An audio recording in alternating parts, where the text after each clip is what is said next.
It was February of 1993, and my parents were desperate to find out whether my wife and I had been found alive. Days earlier, we had headed off on a backcountry ski trip to a cabin deep in the Colorado mountains. Partway there, the weather changed dramatically, and it turned into a whiteout blizzard that prevented us from finding the cabin. The storm went on to become one of the worst in Colorado's history, with avalanches that trapped people in their cars, shut down some of the ski areas, and threatened the water supply for the entire town of Aspen, Colorado. So as this massive storm was making the news night after night across the country, when the news media heard about the lost skiers, the story went viral, and millions of people around America were like my parents watching the hourly news reports. And so on day 3, they heard the county sheriff say there was less than a 10% chance we could have survived 2 nights in that raging blizzard. On day 4, the sheriff said that it was just too dangerous to be sending live rescuers after our dead bodies. And then on day 5, my parents heard the sheriff say they were calling off the search for us and they would recover our frozen bodies the following spring.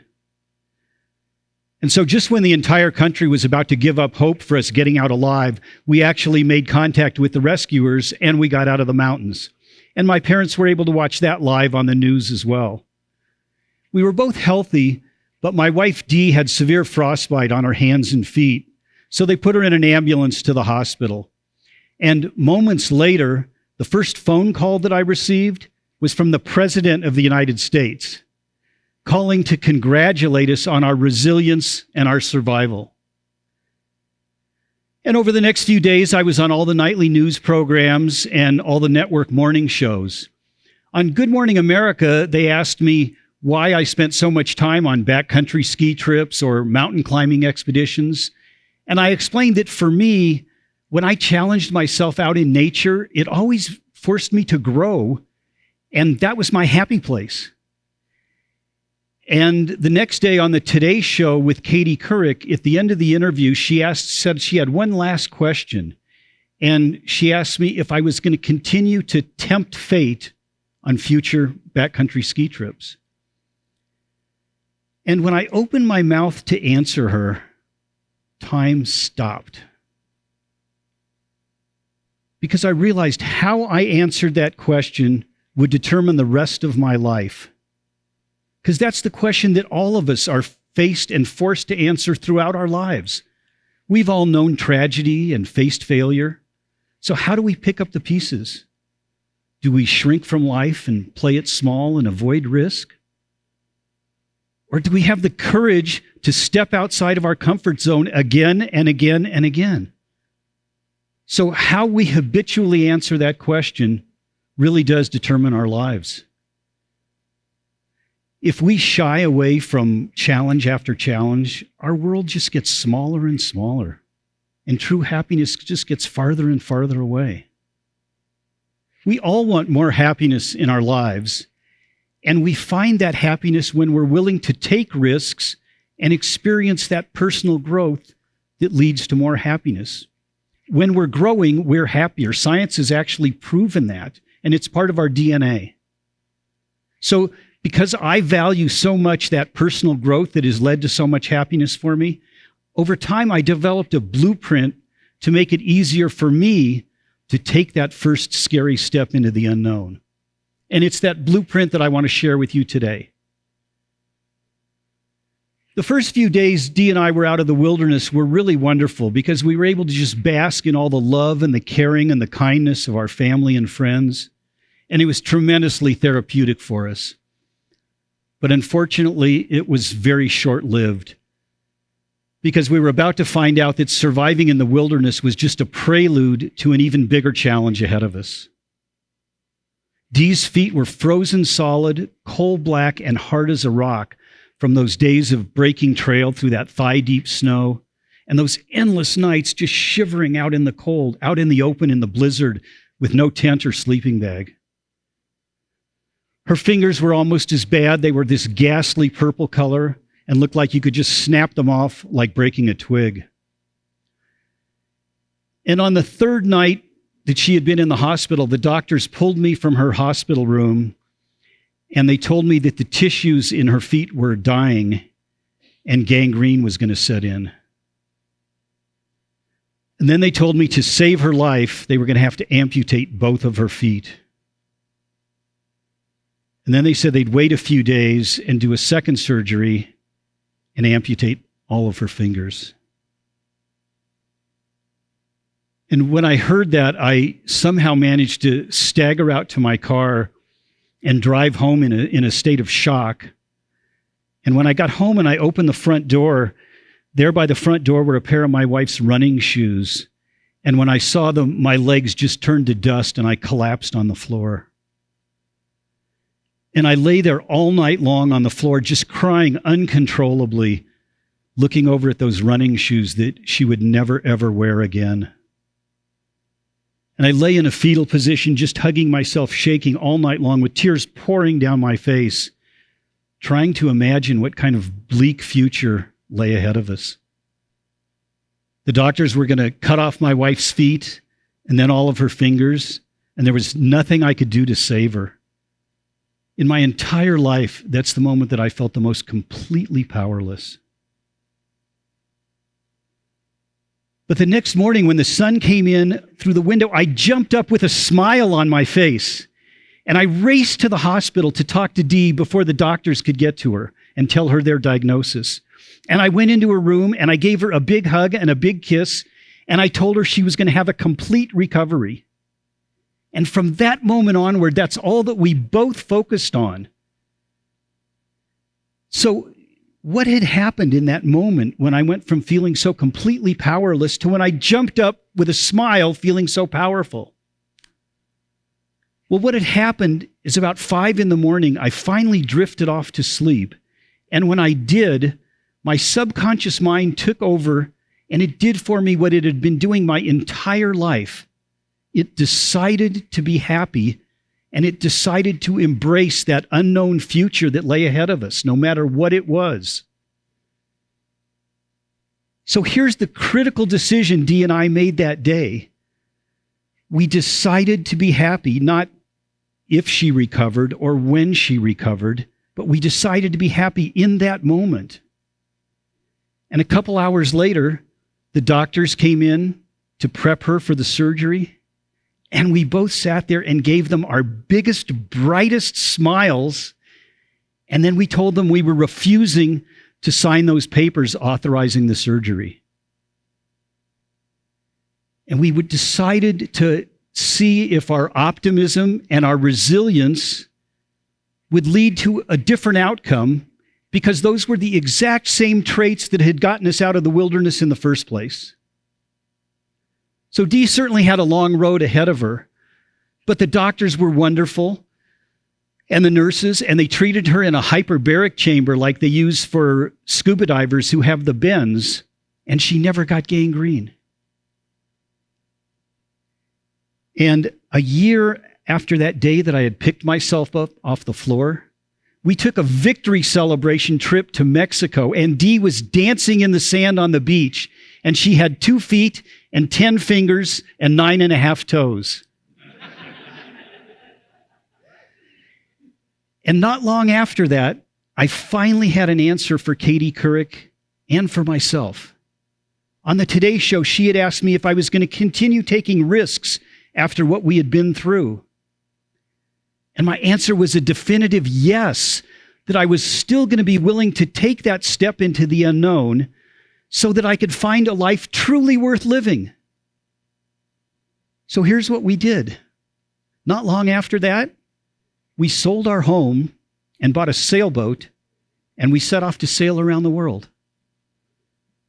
And we spent the next 17 years living on our sailboat and circumnavigating the world. And the entire time we were on our boat, as those months on the boat turned into years, we came to know a happiness and a contentment with life far beyond anything we could have imagined. We spent all day, every day, being just immensely grateful for the lives that we were living and the happiness in our life. And over time, I began to study this deep, deep happiness that we had found. I took a happiness studies course at Yale University, and I read about what scientists at Harvard and other universities were doing, studying extremely happy people like me with functional MRI brain scans. And what I came to find out is that this happiness that we had discovered was something that the ancient Greek philosopher Aristotle had once called eudaimonia. And eudaimonia is a happiness based not on things or accomplishments, but on adding meaning and purpose to our lives. So you see, Aristotle had realized that happiness came from personal growth that added meaning. And personal growth came when we were willing to step outside of our comfort zone and try new things. Now, as you can probably imagine, our lives on the boat required us to try new things every day and put us in uncomfortable situations, taking risks and experimenting and finding new happiness every day.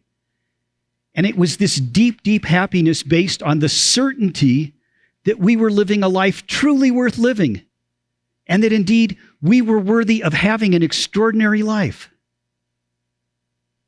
We went on to visit 100 different countries, and we lived with people of all different cultures.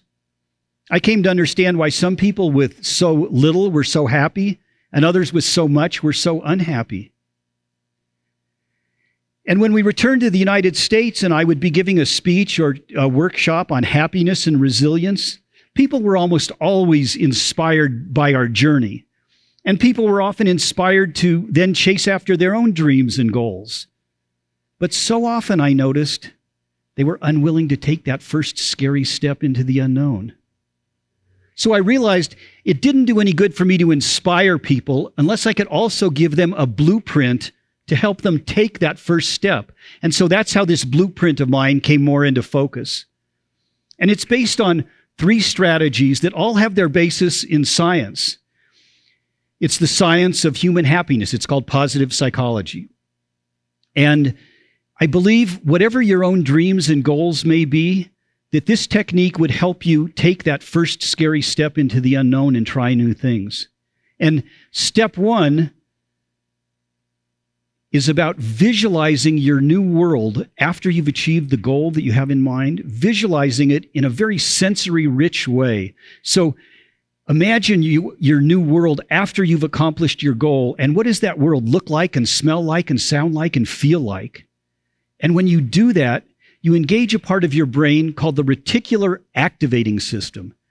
And what that does is it helps you filter all the data that your eyes and ears gather every day, and it helps you filter out and notice the things that will help you accomplish your goal. And by visualizing your dream having already come to pass in that way, you make it so much easier to take that first scary step. Now, the second strategy has to do with rewriting the stories of our past failures, which we all have. We all have events in our life that didn't go according to plan, things that caused us a lot of pain. And too often, we use those as an excuse to not try new things. And so this is a method to turn those old negative stories into rocket fuel for your future. And here's how you do that. Take that event that you've maybe already got in your mind, and this time I want you to imagine it as if you're seeing it from an airliner at 40,000 feet. And now as you look down at that event, make the picture in your mind a little bit blurry and make it in black and white. So now you can look at that event without any emotional attachment involved to it at all. And you can start asking yourself some new and better questions. What else could that have meant? What's something positive that eventually came out of that experience? How awesome is it that I have that experience in my past to learn from and not repeat? So if you can, find something positive that came out of that experience, or at minimum, a lesson that you learned, and then stop telling your old story and start telling your new one. And using this method, you could take a negative story, like, say, a near-death wilderness survival experience, and you could walk away with a message like, if I survive that, I can deal with anything that life brings my way. Now, the third strategy has to do with fear. And as you might imagine, encountering your first storm at sea on a sailboat can be a frightful experience. So here's how I deal with fear. I chunk it down. And what I mean by that is I break that big fear down into smaller, manageable chunks, and then I come up with a solution for each one of those chunks. So rather than saying, I'd be afraid to sail across the ocean in a little tiny sailboat, get very specific. Well, what are you really afraid of? If you're afraid of getting lost at sea, carry a couple extra GPS units. If you're afraid of the boat sinking, have a really stout boat and carry some extra bilge pumps. If you're afraid of getting seasick, experiment till you find some medications that work for you. So, if you can break your fear down into small bite-sized chunks and then come up with a solution for each one of those chunks, then there's just one more step. You have to take action. Courage isn't the absence of fear. Courage is feeling the fear and going forward anyway. So just decide right now to face your fears. So using this blueprint, I believe everybody can find the courage to step outside of their comfort zone, experience that personal growth, and find that true, deep happiness that follows. So step 1 was to visualize your goal already having come true. Step 2 is to rewrite those stories of your past failures. And step 3 is to learn to overcome your fear. And when you do this, you can find that deep, deep eudaimonic happiness that comes from knowing that you are living a life truly worth living, and that you are worthy of having that extraordinary life. Happiness is waiting for you. All you have to do is take that very first step. Thank you. Thank you.